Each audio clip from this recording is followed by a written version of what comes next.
berapa lama dah kerja? Panggil aku Batu. Bayanglah sendirilah. Kat tempat ini berapa lama tu? Tempat sini dia 25 tahun. Boy, Mak. Tak bosan ke? Bosan tak bosan Lan. Kerja ni ada manis, ada pahit. Tapi manisnya lebih Lan. Ceritalah sikit yang mananya tu. Saya ke budak baru. Nantilah ini pengalaman akan ajar kau Lan. Ceritalah tu. Sikit je. Alah, tak ada benda dah. Nanti benda hang sini akan tahulah. Sikit. Dah. Aku jangan minum lah. Sikit tu.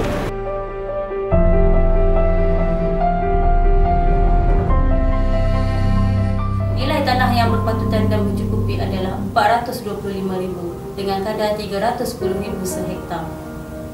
Saya tidak setuju, Wan. Ini tidak adil.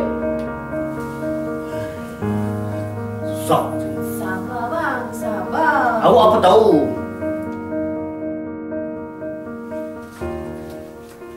Ni borang ish, borang tawaran perkasan.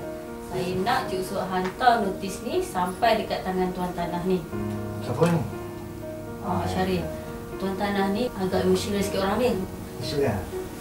InsyaAllah Puan, saya buat yang terbaik lah. Okey. Mana pula lah kamu simpan kunci aku ni, Lin? Apa bising-bising pagi-pagi, bang? Sini kunci motor yang abang cari ni. Susah aku cari. Nak ke mana cik kunci motor pagi ni, bang? Adalah hal yang aku nak keluar. Sibuk je.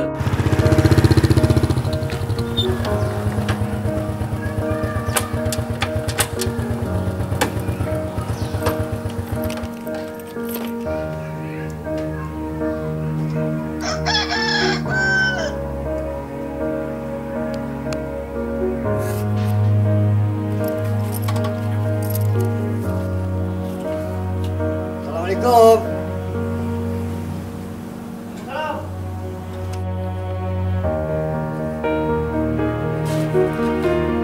Aku rasa pejabat hang ni tak faham lah. Dari awal lagi aku tak setuju.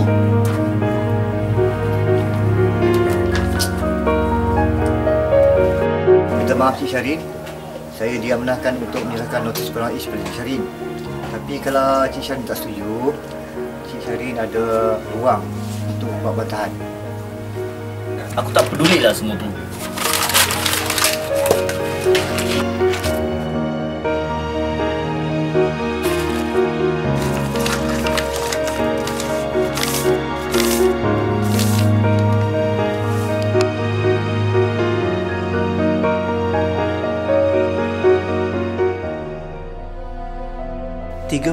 tahun.